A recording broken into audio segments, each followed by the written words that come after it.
אומרים לנו בפרקי אבות, בכל יום ויום בת קול יוצאת מעל חורב ומכרזת ואומרת אוי להם לבריות מעלבונה של תורה. Ce bat col qui sort là-bas, tout le monde pose la question, il demande, Iman Afshar, est-ce qu'elle est censée être écoutée, être entendue, ou bien c'est juste une yédia be'alma, qu'il y a un bat col qui sort là-bas. Vadaï, que les Chachamim disent, Vadaï, non, ces bat col ne sont pas simples pour faire de la musique d'ambiance, c'est pas au canyon et une musique de fond. Et là, comme là, c'est bat col. Bat col, c'est-à-dire qu'on veut que tu entendes ça. On veut que tu entendes ça. Comment le bat col et Mitrahem est en train de se plaindre, en train de dire oh il aime la beriot mais elle bona chez Torah. Et ce bat col on est censé l'entendre. Mais Kacha Bemet, Bezmanam, c'est une époque avancée dans le temps, Ayu Shomim et bat col. Les Chachamim, les gens roulaient, entendaient ce bat col. C'est un bat col que les gens entendaient. On va expliquer pourquoi on l'entend plus aujourd'hui. Mais le bat col est là. Il est là, il sera là jusqu'à la fin des temps. Jusqu'à la fin des temps. Et certains Chachamim l'entendent le bat col. Certains Chachamim l'entendent rouler. Moi, je connais des Chachamim qui me disent qu'ils entendent le bat col. Shomim et bat col, mamash. Shomim et bat col. C'est pas quelque chose d'utopique. C'est pas quelque chose de virtuel. C'est quelque chose de mamashi. C'est un mamash bat col yotze. Donc, ce bat col, on doit l'entendre. La question est de savoir si maintenant on l'entend plus. Ouais. C'est la majorité écrasante on l'entend plus. Alors, à quoi ça sert? Ma inyan. Alors là-bas, ils disent comme ça. Rav Elchanan Wasserman, ça, il dit comme ça. Il dit ce bat col, effectivement, il a entendu un Misheshlo Ozen Nishmoa Oto. Mais quand Hachem y voit que ce bat col, Kaviachol, n'est plus entendu, parce que le Ozen n'entend pas. Pas parce que le bat col s'entend pas. Le bat col, il s'entend. Mais c'est ton Ozen qui ne le capte plus. Genre, tu es devenu sourd d'oreille. Donc, tes Ozen ne le capte plus. Alors, qu'est-ce qu'il fait Bolorlam? Bolorlam, il fait en sorte, Enachinami, d'amplifier le bat col. Il amplifie. Comme quand on veut. Par exemple, parler à un zaken qui n'entend pas bien, oui. Alors qu'est-ce qu'on fait? On amplifie le col, on crie plus fort. Allô? Tachambéa? Voilà. Alors, ah oui, quelqu'un ne crie pas, ça va, je t'entends. Mais il n'entend pas, alors il faut crier. Alors lui, il entend bien à ce moment-là. Mais si tu parles normalement, il n'entend pas. Alors il faut crier pour qu'il entende. Là, c'est pareil. Bon, l'Olam, quand il voit que le bat de col rend plus dans tes oreilles parce que tu es devenu sourd, alors bon, l'Olam, il te fait entendre le bat de col d'une manière amplifiée. C'est quoi le bat de col amplifié? C'est qu'en vérité, le bat de col va être entendu à travers le Olam Hazé. Le Olam Hazé va te faire entendre le bat de col. Aliédema, aliédé son M chez l'Israël. Aliédé les sonim chez l'Israël. C'est les sonim chez l'Israël qui avaient rôle. Tout ce qu'il y a de mal dans le monde, en premier le Yesarara, il nous faut entendre ce bat de col. Alors on va essayer d'expliquer ma bat de col chez Anachnu Shomim. Et c'est bat de col Shomim. Comment on l'entend, comment ça arrive chez nous. Ma bat de col, ma shmi'a alanou. Alors on a vu, par exemple, un exemple de cela.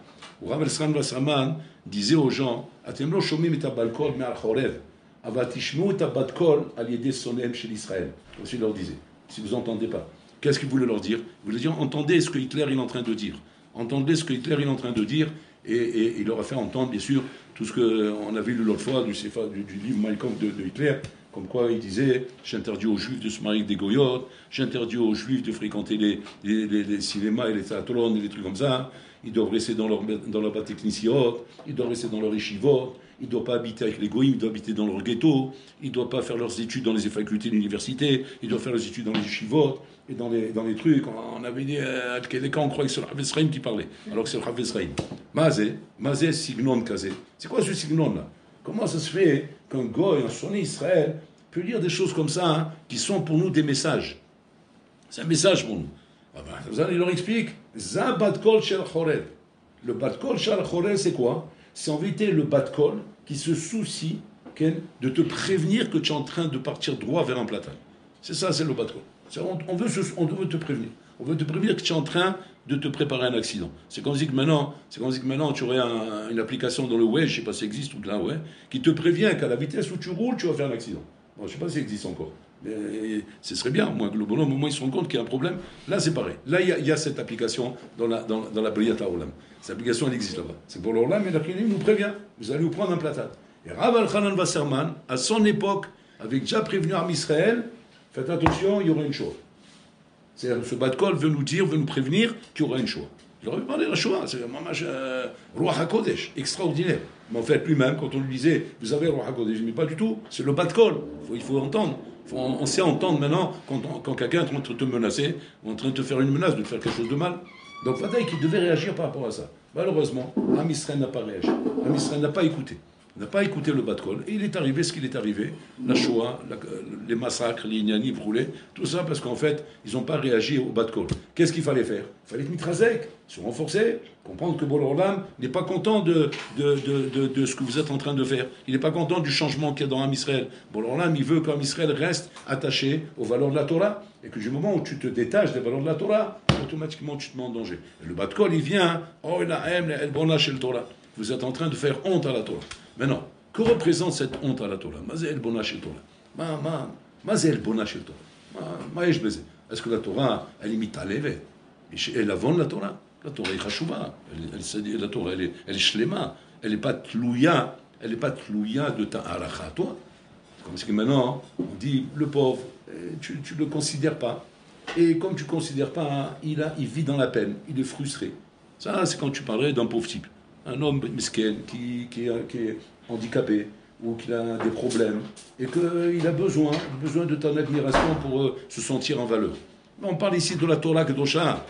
La Torah Kedosha, Habibi, elle n'a pas besoin de ta valeur à toi. Au contraire, elle te regarde à toi à la rigueur comme un pauvre type. Elle dit, tu es un pauvre type, c'est tout. Si tu n'es pas capable de m'admirer, c'est que tu es un pauvre type. Mais elle est en valeur. Bon, l'Olam la valorise. Les Malachim la valorisent. Les Tzadikim la valorisent. Donc elle va pas être, gênée parce que toi tu vas ça. C'est comme si maintenant, demain, tu vas marcher dans la rue et il y a maintenant un bourricot qui te traite de sale juif. Ouais, il va dire sale juif. Tu vas te briser pour ça, tu vas pleurer pour ça, tu vas tomber dans les pommes, tu vas passer une journée noire pour ça. Non, dans ta tête, qu'est-ce que tu vas te dire? Dans ta tête, tu vas dire, pauvre type qui n'est pas capable de voir la qualité de ce qu'est un juif, etc. Bon, mis à part le fait que moi aussi, je me dis, c'est peut-être pour moi qu'il a dit ça aussi. Donc, je parle les cannes. Mais en tout cas, à aucun moment je vais être élève de ça. Il n'y aura pas un élavon de ça. Alors, il explique comme ça. Il explique qu'en vérité, il y a un élavon. Regardez bien ce qu'il y a. Ce qui se passe, c'est comme ça. C'est que lorsque Am Israël commence à négliger un domaine de la Torah, qu'est-ce qui se passe automatiquement? Un Shrina Akshura, la Davar Hazé, parce que la Shrina, chez la Koshbouhou, Shora à la Torah. Elle est Shora sur la Torah, sur les 613 mitzvot de la Torah. Et chaque mitzvah kaviachol, elle est un keli pour permettre à la Shrina d'exister là-bas, dans le Olam Hazé. Ce keli-là, il dépend de toi, il dépend de nous, que nous on nous donne cette mitzvah dans le Olam Hazé de pouvoir exister ici. Et tant que ce keli existe, c'est-à-dire la pratique de cette mitzvah est respectée comme il faut, alors automatiquement la Shrina, chez la mitzvah azot, nimset ba'olam hazé. Comme s'il expliquera façon seulement. C'est un yesod atzum. C'est-à-dire un exemple. Par exemple, on fait attention à respecter la kashrut. Dans notre dor, la kashrut est bien respectée. Az yeshrina badavar hazé. Yeshrina ba kashrut. C'est-à-dire la kashrut, effectivement, a la shrina dedans. Ken nafkamina ça a que dans la kashrut il y a la shrina, c'est que ça rend beaucoup plus facile le respect de cette mitzvah. Même vis-à-vis des chilonim. Même vis-à-vis des chilonim, ça rend plus facile le respect de cette mitzvah. Pourquoi? Parce que Yeshrina Badavar Hazé. La Shrina Badavar Hazé suffit par elle-même de faire comprendre aux gens la Gdusha qu'il y a là-dedans et de ne pas venir comme ça poser des questions à tort et à travers.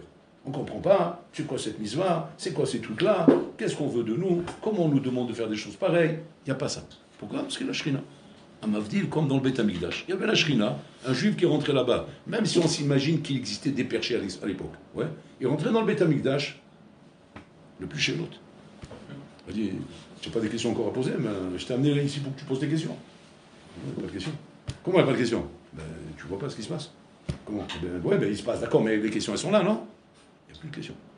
C'est-à-dire, bon, il rentrait au Beth Amikdash, le gars de Vina, il disait, je suis prêt à donner toute ma Torah, la Torah du Gaon, pour rentrer 1 minute au Beth Amikdash. Il dit pourquoi? Zitani birour, chez kol la Torah shili non natali. Un birour que toute ma Torah m'a pas donné. 1 minute au Beth Amikdash. Regardez ce que ça représentait, Rabotai. Nora Bayom.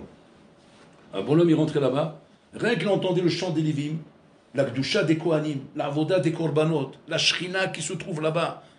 C'est fini, tu n'as plus rien à dire. C'est comme si c'est Gilou Yachem, Sia Gilou Shelo. Donc peut-être que quand une mitzvah, Rabotai, elle comprend d'elle-même la Shrina, automatiquement elle est admise par tout le monde. Enman des palig. Et très facilement, on peut arriver à le respecter. Très facilement. Par exemple, il donne un exemple là-bas, il dit comme ça, il dit que, par exemple, Yom Kippour, qu'est-ce qui fait qu'aujourd'hui, il y a encore une certaine facilité à le respecter? Il y a une certaine, parce que c'est pas tout le monde malheureusement qui respecte, mais on voit plus de gens, même des gens perchés, qui viennent le jour de Kippour, qui respectent le jour de Kippour. Il dit pourquoi? Il dit parce que chez nous, les religieux, Kaverchol, Kippour est un essek. On fait un essek de Kippour. Et étant donné qu'on fait un essek de Kippour, et que Kippour, on le prend comme un jour redoutable, comme un jour très rachou dans l'année, et que pour nous, c'est rachou, maintenant, yesh shchina shama, et maintenant, ça permet à des gens qui ne sont pas Erev Rav, parce que ceux qui ne viennent pas, c'est Erev Rav, mais Yehudim, Shebekol, Tfusot Israël, Magim. Magim, le jour de Kippour. Tous ceux qui ne viennent pas, c'est Erev Rav. C'est même pas la peine d'avoir de la peine pour eux, c'est mais les 20% qui sont ceux qui seront là pour recevoir le Mashiach, ils sont là. Les 20%, ils sont là. Vous faites le calcul dans toutes les kilos, prenez tous les kilos de Paris, dans le monde entier, et vous faites le calcul, etc., ça représente 20% du clan d'Israël. 20% du clan d'Israël sont dans les synagogues le jour de Kippour. Mais grâce à quoi tout ça? Grâce à nous, qu'on a fait un steak de ça. On n'arrive pas à ce chiffre-là pour Shabbat. Pour Shabbat, on n'a pas 20%. Pourquoi? C'est quoi la raison? Il dit, la raison, parce que nous, on ne fait pas un steak de ça. C'est-à-dire que nous-mêmes, on n'est pas adouk ve'adouk, mamash beyom Shabbat, b'shmirat Shabbat. Étant donné qu'on n'est pas comme dans Shabbat, comme on est dans Kippour, azmimena zemorid, morid est à effet. Il y a quand même une shmira qui permet à une certaine shrina d'exister, mais pas au point qu'elle existe le jour de Kippour. Et comme ça, pour chaque mitzvah. Comme ça, pour chaque mitzvah. Jusqu'à que lui-même, il a expliqué qu'il y a même des mitzvot, comme par exemple, toutes les mitzvot qui étaient kshurim ou bet hamikdash, ces mitzvot va ne'elmu mitanu. En shrina shama. Ne'elmu. Gamarnu. Efohem, be'ar Sinai. Chazrou le'ar Sinai. Tous les korbanot, toute la voda des Lévim, toute la voda des Kohanim, toute la voda qui se faisait au Bet HaMikdash, Kozen Ne'elam, Hazar le Sinaï. C'est-à-dire qu'aujourd'hui, on n'a plus la Torah intégrale, on n'a plus la Torah qu'on a devant nous. Simplement, on a comment dire, siftotenu pour raconter les korbanot, les ignanim, vous voulez, pour essayer de, grâce à ça, d'avoir un srout comme si on avait fait les korbanot. Mais et c'est ma korbanot, on l'a plus. Et pourquoi ça? Parce qu'ils sont repartis au Mont Sinaï. Et pourquoi ils sont repartis au Mont Sinaï? À cause de Elbona Shel Torah. Maintenant, on va comprendre c'est quoi Elbona Shel Torah. Elbona Shel Torah, c'est-à-dire quoi? C'est-à-dire que vous n'êtes pas méritant de respecter la Torah. Vous n'êtes pas méritant d'avoir compris le srout que tu as de respecter la Torah. C'est ça que je vous les accords d'Israël. C'est un srout, c'est pas un chov, c'est pas une punition que tu as de pouvoir respecter la Torah. C'est un srout, un homme de ressentir ça comme un srout, comme un mérite. Et quand le bonhomme, effectivement, il ressent ce mérite, alors la Torah, elle est fière et heureuse d'être là. Mais quand la Torah sent que tu ne ressens pas ce mérite, au contraire, tu prends ça comme un kfia, une obligation, comme quelque chose que tu n'as pas envie de faire et que tu fais malgré toi. Combien cette femme elle peut rester avec toi? Quand elle sent que les maassés, tu lui fais un hesed. Tu lui fais un hesed de la regarder, un hesed de lui dire que tu l'aimes, un hesed de lui montrer que tu t'occupes d'elle. Qu'est-ce qu'elle fait cette femme? Elle s'en va. Et c'est ce qu'elle a fait la Torah. La Torah, elle est partie. La Shrina, elle est partie, la Torah, elle est partie avec elle. Et donc, c'est toute cette Torah qu'on n'a plus aujourd'hui. Elle est partie d'Ar Sinai. Chazra et Ar Sinai. Ça veut dire quoi? Ça veut dire que Chaz et Shalom, Rabotai, on est en danger. On est en danger devant la pratique de la Torah. C'est-à-dire que quand un bonhomme Rabotai, Mezalzel, Bikyum Mizvah, Mesuyemet, c'est pas un zilzul stam par rapport au Srar Veonesh. Parce que nous, c'est ça l'approche qu'on a. L'approche qu'on a, c'est Srar Veonesh. Tu fais bien, tiens Srar, tu fais pas bien, c'est Onesh. À part ça, il y a aussi ce qu'on m'a expliqué une fois, Dusha Vetuma, maintenant il y a un autre ignan. C'est l'ignan de Bona Shel Torah. Que si la Mizvah, elle voit que Haz Vechalila, tu ne la pratiques pas avec srout, avec une argacha de srout, mais tu la pratiques avec dégoût, Meloumeda, ce qu'on appelle Meloumeda. Meloumeda, on fait mais la tzet et dechova, se débarrasser des choses. À ce moment-là, le Bat Kol vient dire, oh, il a aimé le Bona Shel Torah. Parce que cette Torah, Haz Shalom, elle se sauve de toi. Elle se sauve de toi. Maintenant, quand le bonhomme, il croit qu'il ne pratique plus parce que en ce moment, il n'est pas bien, il est fatigué ou quoi, vous roulez, ce qu'il ne sait pas, c'est quoi? C'est que la Torah ne veut pas être pratiquée par lui. Et donc, Mimela, il va falloir un Messirut Nefesh pour récupérer cette Torah. C'est-à-dire que quand on te dit maintenant, quand tu mevatel yom echad shilmu Torah mitracheket yomaim imcha, et c'est loin de 2 jours de toi. C'est pas Stam. Nous on croit, non, c'est du moussard, pour nous faire comprendre en vérité qu'il faut être sérieux avec la Torah. Non, c'est Pshuto Kemashmao. Pshuto Kemashmao. Tu t'écartes d'elle, elle s'écarte de toi. Et après, qu'est-ce qui se passe? Après, ça devient plus dur de s'asseoir étudier. Le terre caché. Pourquoi? Parce que c'est pas simplement Rabotai. La Torah, c'est pas quelque chose d'abstrait. C'est quelque chose de concret. C'est une mitziout. Où elle-même, elle a créé l'ami, mitametzet. Elle fait des efforts pour toi, comme elle, toi, tu fais des efforts pour elle. Comme toi, tu fais des efforts pour elle. De quoi? De t'asseoir et d'étudier avec amour. Elle fait des efforts pour toi. Pourquoi faire? Pour se dévoiler à toi. Elle m'a dit comme une femme. Comme une femme, quand elle sent que son mari est amoureux d'elle, elle se dévoile à son mari. Elle se donne à son mari. Elle lui donne même plus que ce qu'il demande. La Torah, c'est pareil. Elle se donne à toi. Elle se dévoile à toi. Elle te fait dévoiler ses secrets. Elle t'inspire. Elle te donne la chokhma. Elle te fait comprendre où regarder. Où regarder pour mieux la comprendre. Et là, tu kiffes. Waouh, incroyable, je vois. Oh là là, je vois pas où ça va. Waouh, ça va par là-bas. Ouais, une autre souga qui s'ouvre par rapport à ça. Et ça devient riche. Tu vois des souvenirs devant toi. Au fur et à mesure que tu es en train d'avancer, et puis Tom, tu es parti d'un truc qui était Ani Bimakomerab, puis Tom Niachir. Tu vois un trésor, tu découvres un trésor, tu découvres un Olam, puis Tom qui s'ouvre devant toi. C'est grâce à qui ça? C'est grâce à la Torah. Il y a un Meralo Bimakomerab. Tu as un Mer à Torah, il y a un Meralecha Bimakomerab. Et tout ça, Rabotai, dépend de quoi? Dépend du kavod que tu donnes à la Torah. Pareil pour les mitzvot, pareil. Un homme, il est mitamès pour la tfila. Il fait un effort dans la tfila. Maintenant, lui, qu'est-ce qu'il peut croire? Ah, j'ai compris. C'est un shikoul simplement bekavana ou lo bekavana. C'est un shikoul de sra veonesh. Il n'y a pas que ça, Habibi. Il n'y a pas que sra veonesh. Il y a aussi le inyan que la tfila comporte makom ashrina. Si maintenant, toi, tu mitames pour la tfila, il mitames cette bishulcha. Pitom, elle te donne des argachot. Elle te donne des sensations. Elle te donne des marachot alev, on appelle ça. Marchelev. C'est quoi marchelev? Des ouvertures du cœur. Au pitom, il te vient des argachot, des sentiments. Comment dire, des angles de sensations, des sons exceptionnels qui te permettent de ressentir ça pendant la tefila. C'est grâce à quoi ça? Grâce à quoi qu'un bonhomme il va dire waouh, aujourd'hui je t'ai inspiré par la tefila. Parce que la tefila c'est donné à toi, et c'est ouverte à toi. Mais grâce à quoi elle fait ça la tefila? Parce qu'elle voit combien tu t'investis pour elle. Mais quand la tefila elle sent encore Hazve Shalom, tu t'investis pas pour elle, c'est Meloumeda, alors elle te donne pas le kiff. Et puis toi, le bonhomme il dit je sais pas ce qui se passe en ce moment, j'ai moins envie de prier. Je ne sais pas pourquoi en ce moment j'ai moins envie d'étudier. Je ne sais pas pourquoi en ce moment j'ai moins envie de faire les mitzvot. Je sens un relâchement. Mais mazéba, parce que ta femme qui s'appelle la Torah, tu ne lui montres pas de l'amour. Alors automatiquement elle s'écarte de toi. Elle est chez le Torah. Qu'est-ce qu'elle fait? Elle retourne au Mont Sinaï. Et après, elle va la chercher. Après, il faut faire Missirun Tefesh parce que la Torah on te l'a donnée sur un plateau. Mais maintenant, si tu l'as lâchée, elle se sauve. Et maintenant, pour la ramener, Habibi, caché merod. Ça, c'est Klali. Klali sur toute la Torah en bouteille. Mais il y a un domaine Rabotai qui est très mesoukan. Très mesoukan. Et ça, c'est le domaine Rabotai qui est le domaine qu'aujourd'hui, si là vous n'entendez pas le bas de col, c'est que vous êtes torche. C'est que là, vous êtes sourd, mais pas sourd, parce que il y a deux sortes de sourds. Il y a le sourd qui est sourd parce qu'il n'entend pas, c'est l'oreille, sourd d'oreille. On appelle ça sourd d'oreille. Je n'ai jamais compris cette phrase. Sourd d'oreille. Sourd de quoi alors? Du nez?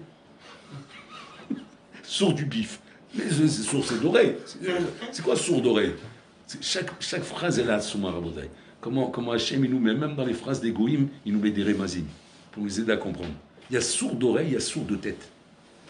Bon, il y a sourd d'oreille, c'est quoi? C'est le bonhomme, il veut entendre, mais son oreille n'entend pas.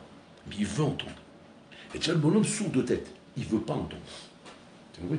Et lui, son oreille, elle entend, mais il ne veut pas entendre. Je me pose la question, lequel des deux est le plus sourd?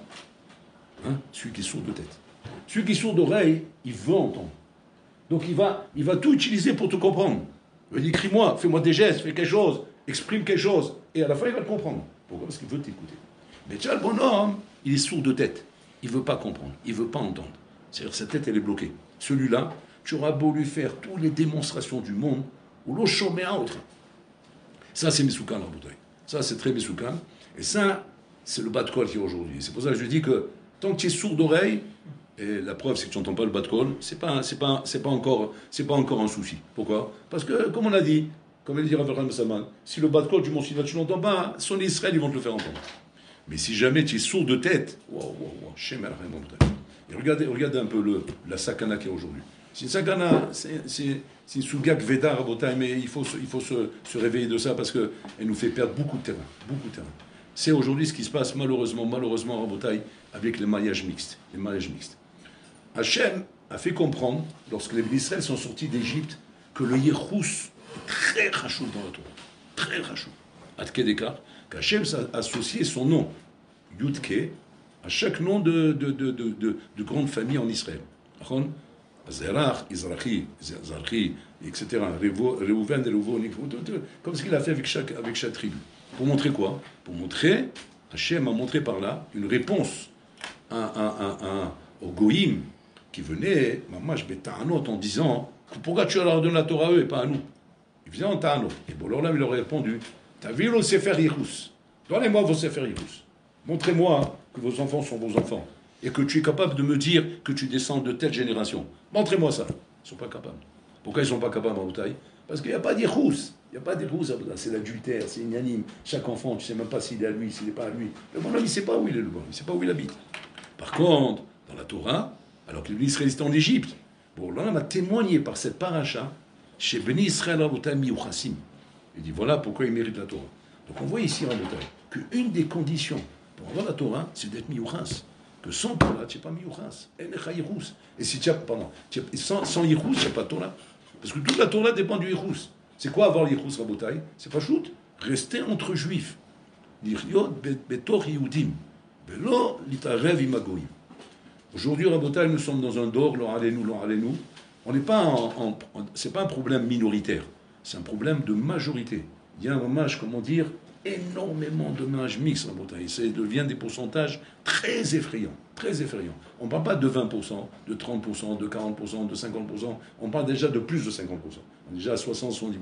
C'est vraiment, c'est une catastrophe atomique dans le dor, Rabotaï.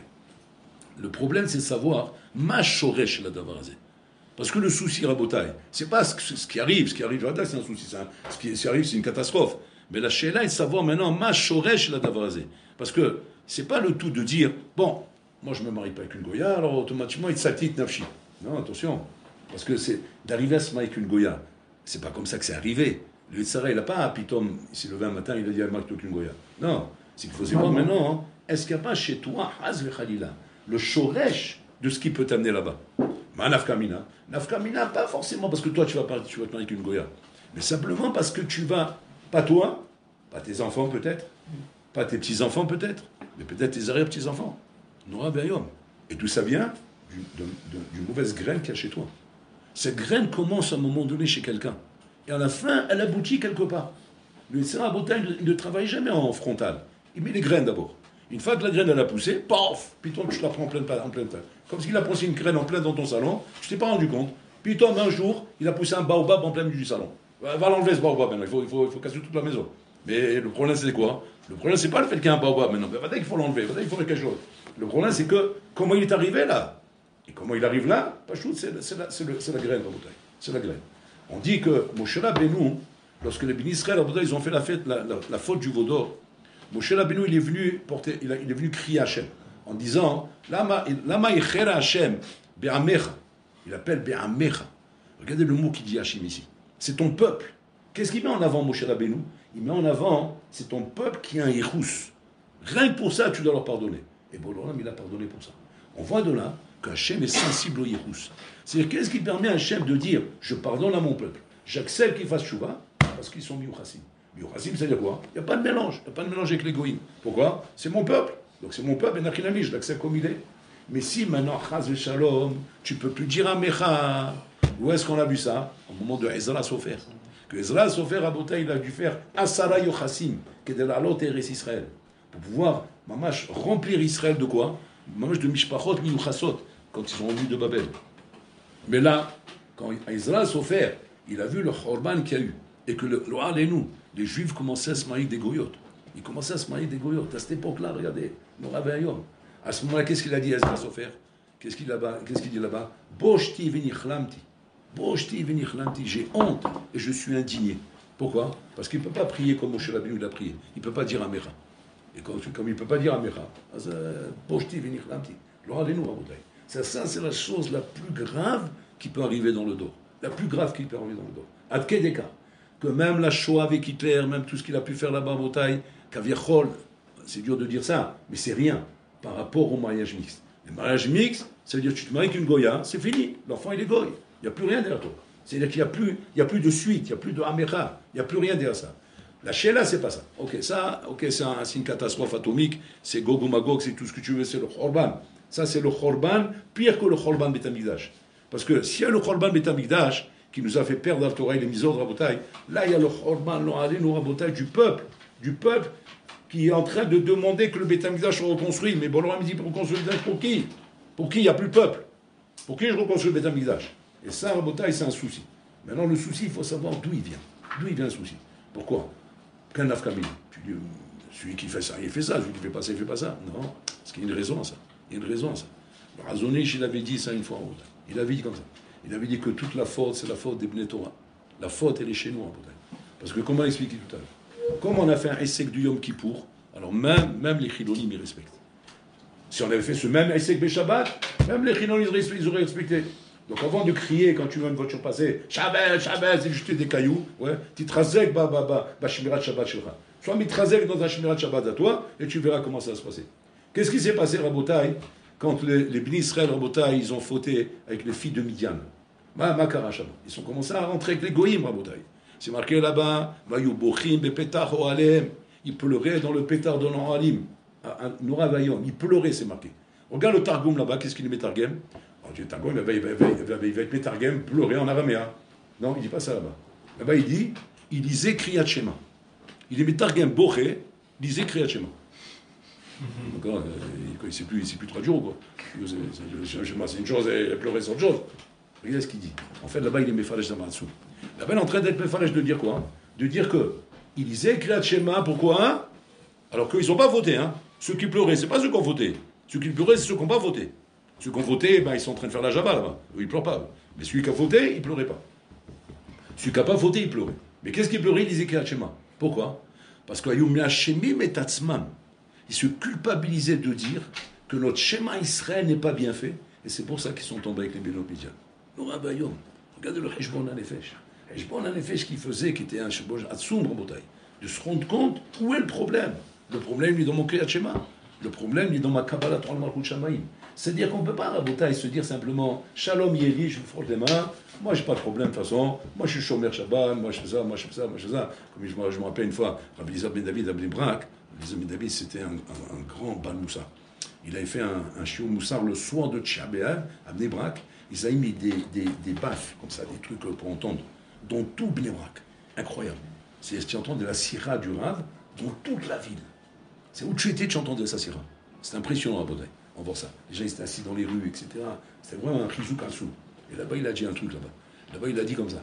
Il dit, c'est bien beau de voir Bnei Brak comme elle est fermée pendant Shabbat et personne ne roule, mais juste à côté là-bas, tu as le Rechou Jabotinsky qui arrive à Tel Aviv, où les voitures elles roulent là-bas. Ouais. Il dit, un juif ne doit pas être comme ça, tranquille, lorsqu'il voit que lui, il est Shomer Shabbat, et qu'à côté de ça, il y a le Guinam, où là-bas, il voit ses frères juifs en train de brûler au Guinam. Tu dois te poser une question et te dire, comment ça se fait que si moi je suis bien Shomer Shabbat, comment ça se fait que lui là-bas il peut prendre une voiture pendant Shabbat? Et là ça veut dire que chez toi il y a un problème. Ta Shmirat Shabbat n'est pas au niveau de pouvoir rayonner la Shrilat Shabbat qui servirait même aux Chilonim de respecter Shabbat. Et ça, il y a un c'est en fonction de chacun qu'est-ce qu'il est devant lui. Par exemple, tu peux voir des misotes comme ça, hein, où par exemple on sent que là-bas, non là il respecte. Par exemple, Brit Mila, tout le monde respecte, même le Chiloni en général, hein, ça commence à se perdre ça aussi. Mais en général, ils respectent. Pourquoi? Parce que c'est bien respecté chez nous. Mais là où il y a un laisser-aller, alors c'est la question maintenant. Qu'est-ce qui ne se respecte pas bien chez nous en Bretagne, qui fait qu'il y a autant de mariages mixtes? C'est ça la question. Qu'est-ce qui n'est pas bien respecté chez nous qui fait qu'il y a autant de mariages mixtes? D'où vient la faille? D'où vient la faille? Alors il ramène là-bas le Even Haïza. Il dit, lorsque Adam Arishon, il a connu sa femme, Rava, et qu'il est allé avec elle, alors là, c'est marqué dans le texte, c'est marqué Vayeda, il a su Adam et Chava. Vayeda, la chon Yedia. Et là-bas, tout le monde se demande, Vayeda, il n'y a qu'une femme sur la terre. Qu'est-ce qu'il va s'imaginer? Que c'est une passante? Il va faire Shimirat Enaïm. Peut-être que c'est sa femme. Bon, l'homme, il a crié à partir de ta côte, c'est ta femme. Mais c'est Vayeda. Genre, j'ai compris que c'est ma femme. Quand tu as beaucoup de femmes, tu peux dire laquelle c'est ma femme. Mais la Sevada, c'est la tienne. Il n'y en a qu'une seule dans le monde. Donc moi c'est Vaïda. Il dit les Mfarshi là-bas, Vaïda la chante bien. C'est-à-dire qu'il est parti avec sa femme. Bon, ça fait peur ce Ben. Ce Ben Ezra, il met la main de la main et il sort d'en-dessous. Il dit Kol Yedia, Nikran Chibour Vikishur Imadabar. Tout Yedia de quelque chose s'appelle un attachement de la personne avec la chose. Tout Yedia. C'est-à-dire que aujourd'hui, on est dans un don rabotaï de plus en plus. Anachnu Yodeim, Mashekore Berolam Goyim. On sait ce qui se passe chez les Goyim. Anachnu Yodim. Tu dis, ok, on sait, mais ça ne nous regarde pas. On n'a rien à voir avec ça. Non. Et Tseb Shata Yodea, Azata Kashur la Dabrazé. C'est-à-dire que quoi?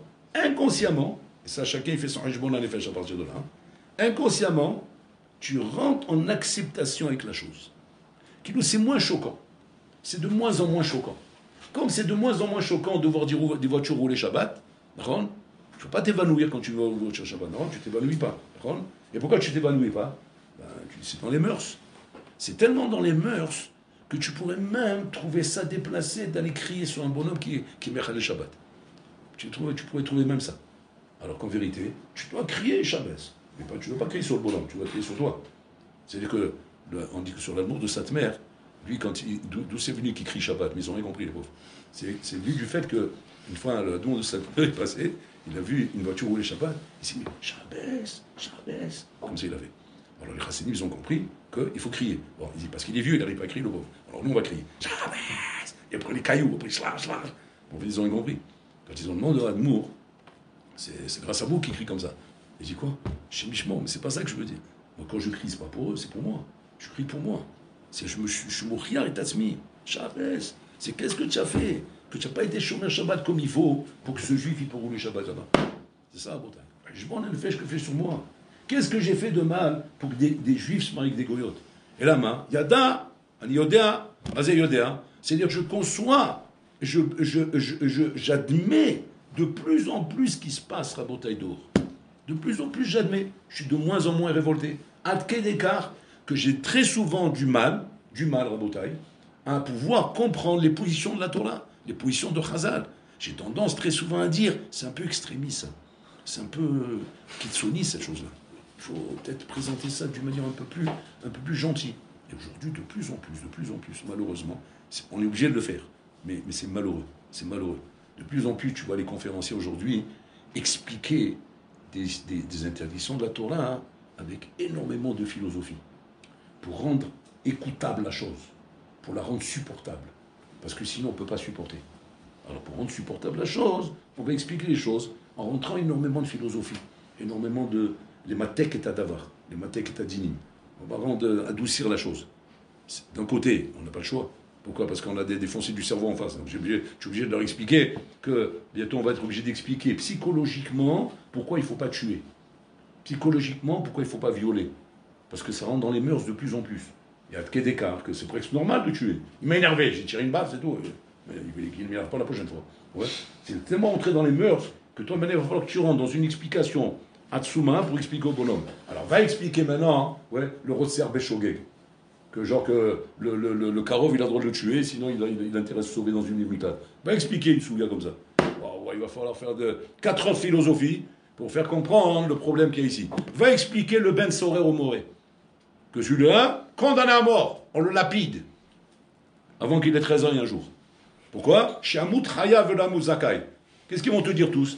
Mais tu rigoles, c'est Khomeini ça, c'est l'Iran, c'est l'islam, Barmenan. C'est ça la Torah, on est comme les Arabes, on est devenus des Islamiens, chez Mishmor, des choses pareilles. Comment? Alors non, c'est pas l'islam, attends, je vais t'expliquer la philosophie. Tu vois comment le mec est là-bas. Et le bonhomme, il se tord la tête dans tous les sens, pour faire des pipoulis, pour expliquer. Le Omeka, oh que c'est beau, oh c'est joli ce qu'il a dit.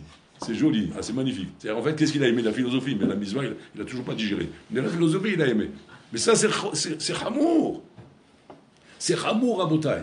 Qu'on ne peut plus transmettre les choses, mamash, comment dire, cash, comme c'est. Et pourquoi on devrait accepter les choses cash comme c'est? Parce que c'est Torah. La Torah doit être acceptée comme elle est. Elle n'a pas besoin d'être enjolivée, ou d'être présentée, ou d'être arrangée. Et si on a besoin de l'arranger, de la présenter, ça veut dire qu'Inachinami, on s'est éloigné de ça. Mais qu'est-ce qui nous a éloignés, Rabotaï? C'est justement le kécher avec le monde goy. Le kécher avec le monde goy, inconsciemment t'éloigne des valeurs de la Torah. Il t'éloigne. On ne se rend pas compte de ça, Rabotai. De vivre dans le monde goy. Quand vous venez de la France, je ne sais pas quoi, etc. De vivre dans ces mœurs, dans ces trucs, dans ces ambiances, dans ce monde goy, avec ce que tu peux entendre, et encore plus quand tu t'intéresses à ce qu'ils disent. Tu t'intéresses à leur speech, et à leur discours, et à leur truc, vous voulez. Tu ne te rends pas compte qu'il y a un lavage de cerveau. Un lavage de cerveau qui cléate, qu'est-ce qu'il fait? Il te rend étranger des notions de la Torah. Étranger les notions de la Torah. Et tout de suite, quels sont les arguments qu'on va entendre de plus en plus aujourd'hui? Même la bouche des parents. Des parents qui sont pratiquants, hein. Mais quand ils voient leur fils venir de la Shiva, qu'est-ce qu'il dit? Tu es devenu kitsoni. Tu es extrémiste. Tu n'arrêtes pas d'étudier. C'est quoi ça, l'histoire? Il faut... Ça s'appelle qu'ils ont tort. Il faut un petit peu de détente. Mais pourquoi réagir comme ça? Pourquoi ça te dérange tellement? Au contraire, tu dois être fier. À côté de ça, effectivement, tu dois faire comprendre à ton fils qu'il faut qu'il se détende un peu. Ça, c'est normal. Mais pourquoi être affolé? Pourquoi être effrayé? C'est-à-dire quoi? Il y a le côté, comment dire, sensé, qu'il faut effectivement faire attention que le bonhomme ne se perche pas. Mais de l'autre côté, il y a le côté rabotaï, goy, qui rentre dans ton crâne. Tu veux ou tu veux pas, la culture goy, elle est dans notre crâne, rabotaï. Elle est là, elle est installée. Et comme elle est installée, elle fait qu'on rigit moins. On a moins de réactions. Rabbi Salanter, une fois, il rentrait de voyage. Il est arrivé chez lui à la maison, à Meacharim, il habitait à Meacharim. Pas Meacharim, il habitait à côté de Radin, là-bas, chez les Russes, là-bas. Et il rentrait chez lui à la maison, et quand il arrive à la maison, il y avait un rez-de-chaussée comme ça, et le Hatser de Rabbi Salanter, et le Hatser de son voisin, à côté, un juif aussi. Et quand il arrive, il voit sa fille assise sur les genoux du voisin. Sa fille, elle avait 3 ans et demi, assise sur les genoux du voisin. Et sur les genoux du voisin, qu'est-ce qu'il y avait là-bas? Il y avait 2 fillettes. Il y avait la fille du voisin et la fille de Rav Israël Salanter, chacune sur un genou. Et qu'est-ce qu'il faisait? Il leur donnait à manger, je sais pas moi, un dessert, ou je sais pas comme ça. Mais c'est très naïf, très gentil, très sympa, rien de mal. Il n'y a pas quelque chose à reprocher ici. Rav Israël Salanter, il a vu cette scène. Il a fait crier là, Makom. Il a fait crier. Je raconte l'histoire comme elle est, choquante. Je fais exprès de vous choquer. Comme ça, vous allez voir combien on est décalé à Rabotai. À la Makom, il est parti. Il a pris sa fille. Il a enlevé des genoux du voisin. Bien sûr, avec respect pour le voisin, il n'a pas manqué de respect pour le voisin, mais il a dit à sa fille, un sourd, la chevet, al birke adam. Un sourd, la chevet. C'est l'autre sanois. Bon, l'autre, il s'est pris sa tarte, parce que c'est une torara. Et sa fille, il a rentré à la maison, il a fait une sikha de Rav Israël Salanter. Une sikha à sa fille. Sa fille, de ce jour-là, c'est tout de suite les barrières, la Torah est rentrée dans sa tête. Et Rav Israël Salanter, tous les ans, il faisait ta'anit de ce jour-là où sa fille s'est assise sur les genoux du voisin. Tous les ans, il faisait ta'anit. Pourquoi? C'est aucun problème, ou lui, c'est pas toi. Non, c'est moi. Parce que si elle a pu faire ça, c'est qu'elle n'a pas assez compris de moi l'importance de la tsniout. On dit compte où ça va, Rabotai? C'est pas de la rigolade, Rabotai. Aujourd'hui, combien on est sensible à la tsniout? Combien on est sensible à ça? On voit des petites fillettes comme ça jouer à la maison. Comme ça. Elles jouent, elles se lèvent la jupe. Mais c'est un enfant. Fais pas attention à ça. C'est en jouant, la pauvre. Et tu rigoles, quoi. Mais c'est le halef bête. C'est le halef bête de la tsniout. Pensez matrine. Tu peux pas danger ici, mais demain ça va devenir les mini-jupes après. Parce que la mini-jupe, elle vient pas pitom. Elle vient d'où? Elle vient du fait qu'elle n'a rien ami. On n'a pas inculqué depuis petit la sniout. Malheureusement, comment c'est pris ça? Kitsoni! Ça y est, c'est Meacharim, ça y commence. Ils mettent des barrières, des enfants. Comment on peut faire des choses pareilles? Comme une fois quelqu'un me racontait comment il a passé Shabbat chez un ami à lui. Ouais, chez un ami à lui. Et il avait une petite sa fille. Sa fille, elle avait 3 ans et demi, comme ça à peu près. Comme ça. Et là-bas, il y avait des enfants, etc. Donc ils s'amusaient entre eux. Et le papa, je ne sais pas pourquoi, comme ça, de la fille, il s'est levé. Il s'est levé de table, il voyait les enfants, ils n'étaient pas là. Donc il a été voir dans la chambre. Sa mère, je vais aux toilettes. Ouais, il voulait voir. Et c'est comme ça qu'il faut faire. Il faut surveiller tout le temps. Il est parti. Il arrive dans la chambre, qu'est-ce qu'il voit? Il voit le petit garçon de l'autre en train de faire un bisou à sa fille à lui. Sur la bouche. Un bisou sur la bouche. Non, sa fille à lui, il ne connaît pas ces trucs-là. Mais l'autre, il connaît. D'où il connaît? Vous savez d'où il connaît? Ouais, pas besoin de faire un dessin. Ils ont les appareils là-bas, ils voient tout là-bas. Tout ce qu'il faut pas, tout ce qu'il faut. Mais pas parce qu'il lui met des films porno. Ah non, ça sourd. On montre pas des films porno à un garçon, un enfant. Non, peut-être que non. Alors tu dis, alors il a pris ça. Dans les dessins animés. Il n'y a pas besoin de film porno. Dans les dessins animés, on voit ça. Parce que ça, quand ils voient qu'on ne montre pas des films porno aux enfants, alors, c'est se dire, attends, comment je vais faire? Mais aussi, il faut qu'ils voient des films porno. Pourquoi? Parce que depuis petit, il faut que je les éduque. Le chinour, il commence depuis petit. Zéloumazé. Qu'est-ce qu'il fait? Pas de problème. On fait un dessin animé avec Mickey Mouse, c'est une zoloba là, avec ses talons là-bas, ouais. Et il va se faire des bisous. Et voilà, elle est belle. Maintenant, quand tu vois le dessin animé, qu'est-ce que tu vois? Ben, tu vois deux canards. Ça va, c'est pas la fin du monde. Mais en fait, maintenant, il veut te montrer maintenant la tava de l'argent. Qu'est-ce qu'il te montre? Picsou en train de faire la brasse comme ça dans sa piscine de dollars. Vous voyez comme ça déroulé. C'est un dessin animé, c'est gentil, c'est tellement pur, il n'y a rien de mal. Mais en fait, tu ne te rends pas compte que quoi? Que j'inculque l'amour de l'argent à l'enfant, depuis petit. Parce que le dessin animé, ça lui parle.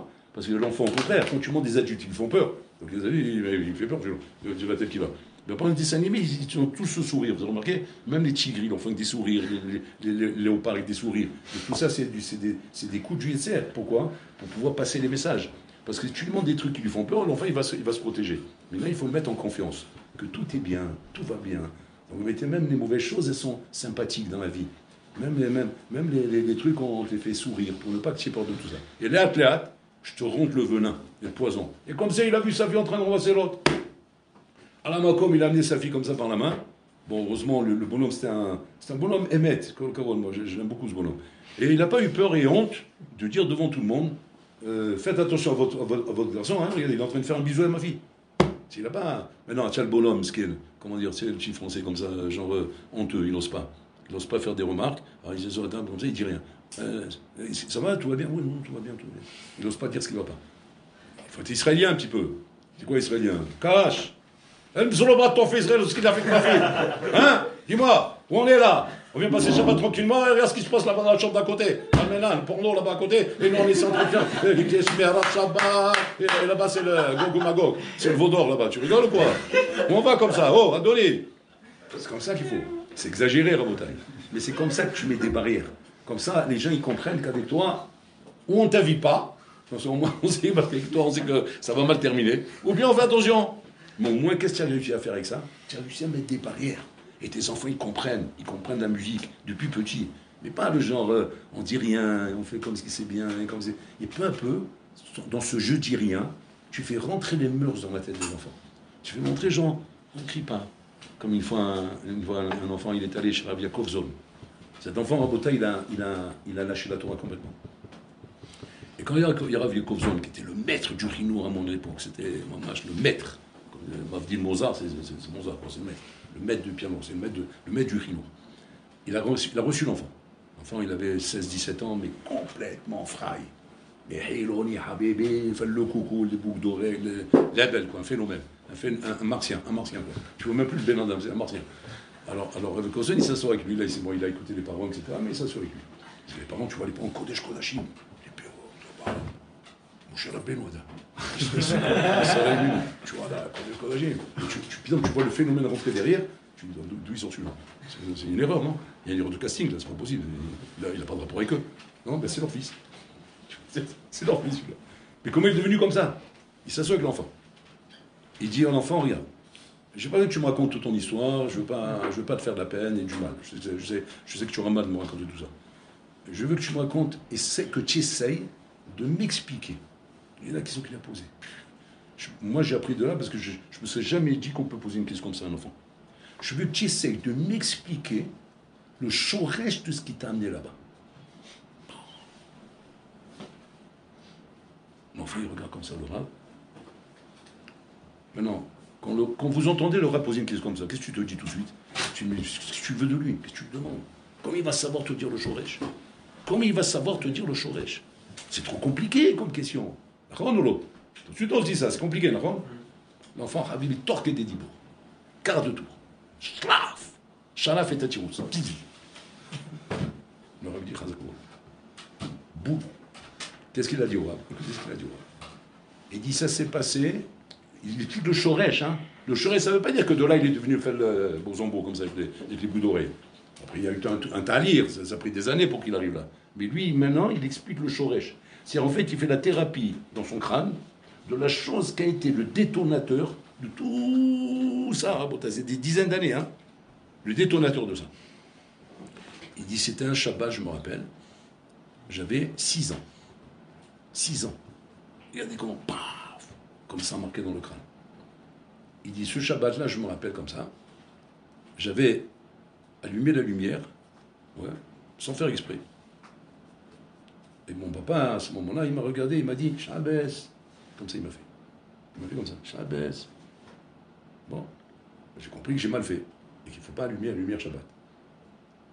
Il dit, maintenant, la semaine d'après, le dimanche, j'ai cassé à mon papa un vase. À la maison, j'ai cassé un vase qui était très, très cher. En cristal, quelque chose de très luxueux. J'ai cassé le vase.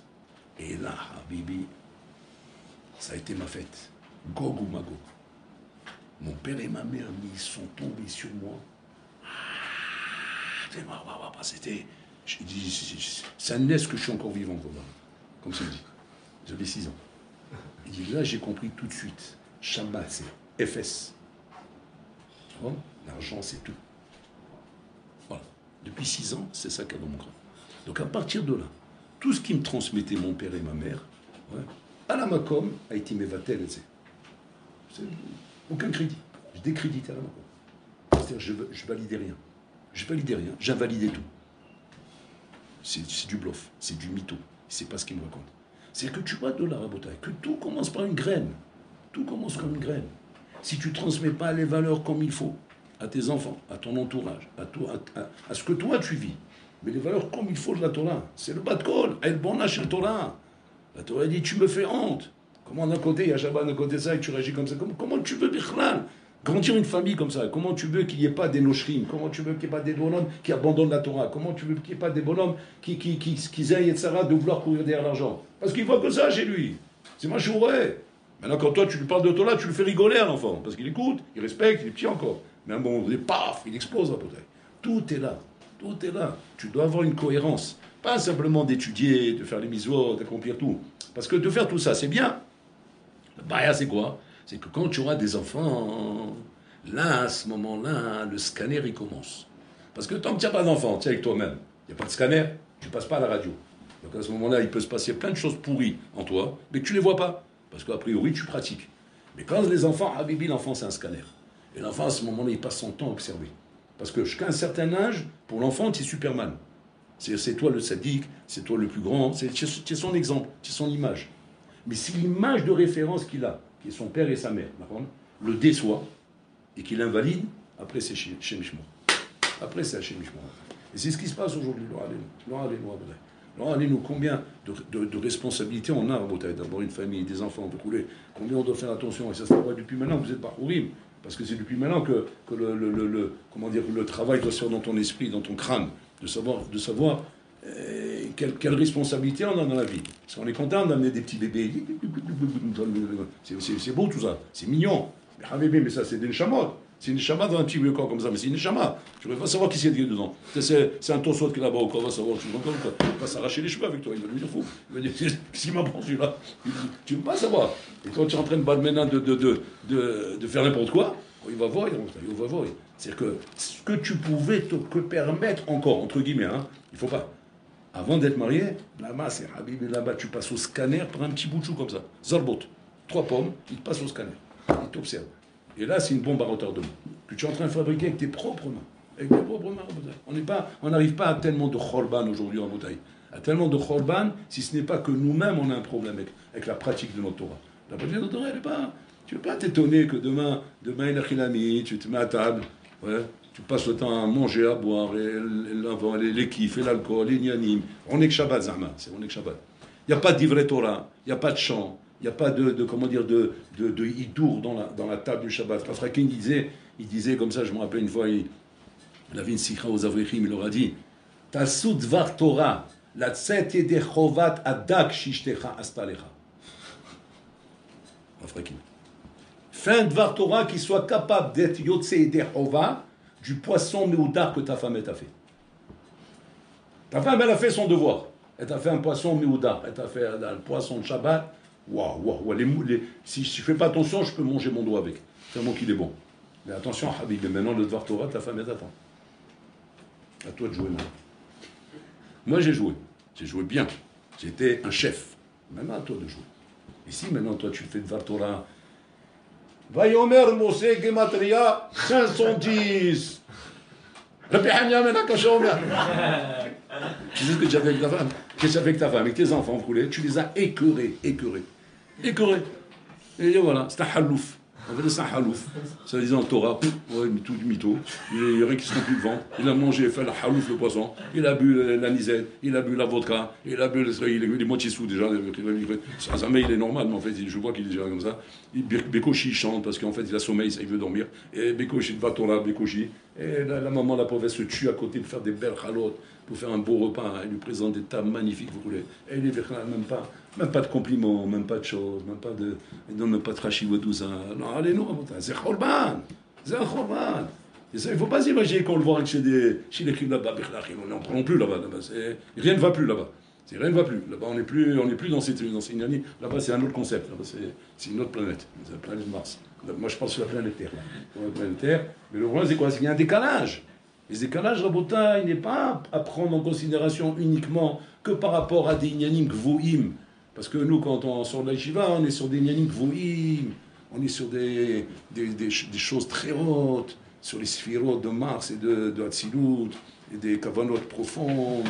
Bien ça comme ça, Beromé, Kadavar Kacha, Bekara. Yal Khmar Boniko! Comment tu t'assois à table Shabbat? Comment tu vas parler avec ta femme? Qu'est-ce que tu vas raconter à tes enfants? Comment tu vas les éduquer? Tu crois que c'est avec des choses comme ça que tu vas pouvoir savoir comment te tenir à la maison? Parce qu'eux, ils n'en ont rien à faire de tes capacités et de ta tzidkout. À la rigueur, ils vont t'appeler Sadik Nistar, ils vont t'appeler. Voilà, pour te faire plaisir.